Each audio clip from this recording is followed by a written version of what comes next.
as a beginner. And what I'll do first is I'll open up the Johnny Cash tablature file, and you'll see that Guitar Pro 6 can now handle more than one open tab file at the same time, so that's pretty cool. So you can see that this song actually has the chords encoded, hard encoded into it. Now this song, this tablature file was probably done in a different previous version of Guitar Pro. That's why the chords aren't showing up here. But if they were done in Guitar Pro 6, then they would be showing here as well. But it doesn't really matter since you can see the chords on top of the music sheet right here, and also where you have to start fingering the given chord, you can see it in on the music sheet as well. So let's have a look at your basic settings. And first you'll want to go to sound and make sure countdown is checked. So if it's not checked like this, then you want to check it. And what this does, it gives you a rhythmic countdown before the song starts. So if you press play, you'll hear that countdown. Also, if you're into the song somewhere, let's say at bar 12, and you press play, you'll still hear the countdown, so you'll have enough time to, grab your guitar. Also, you'll want to go to View and enable the instrument panel, which is pretty cool. What it does, it gives you a virtual fretboard of what you'll be needing to fret.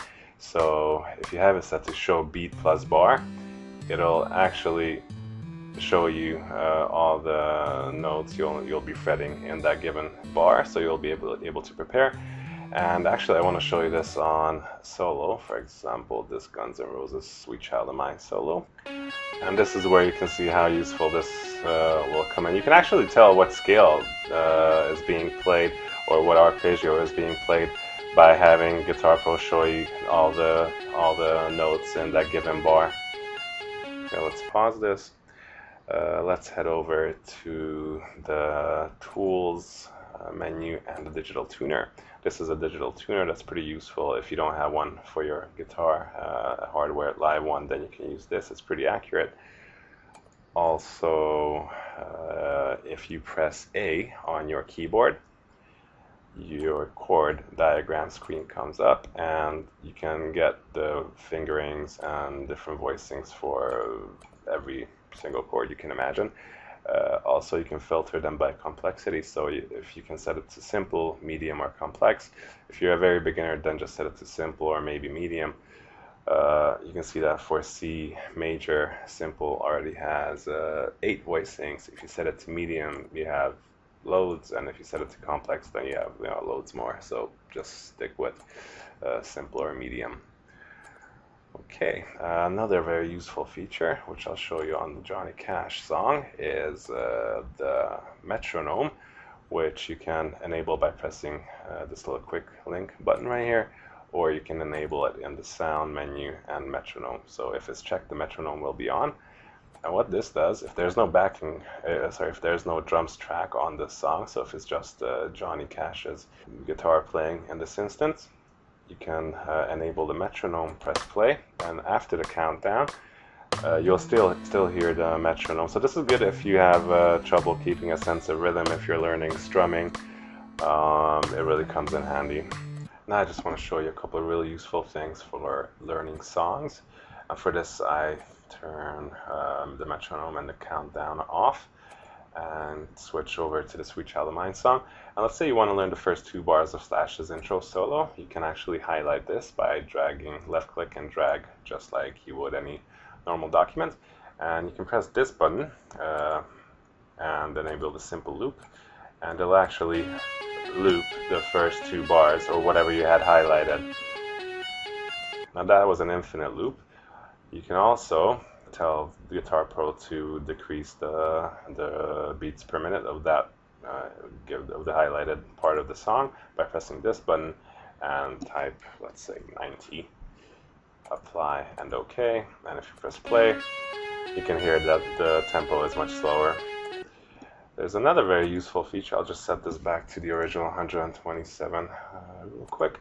And another very useful feature of Guitar Pro for learning songs or solos or anything you want is the speed trainer, which allows you to, you can access it by pressing this button again, and instead of simple loop, you just press speed trainer while having something highlighted, and what it'll do, it'll still play the highlighted part of the song in loops, but it'll start off at 50% of the beats per minute set, so that will be 63.5 beats per minute, and with each loop it'll increase the tempo of the song in 10% increments. You can actually change all of this. You can put the slower. You can actually have it playing faster than the original tempo. So let's just press OK.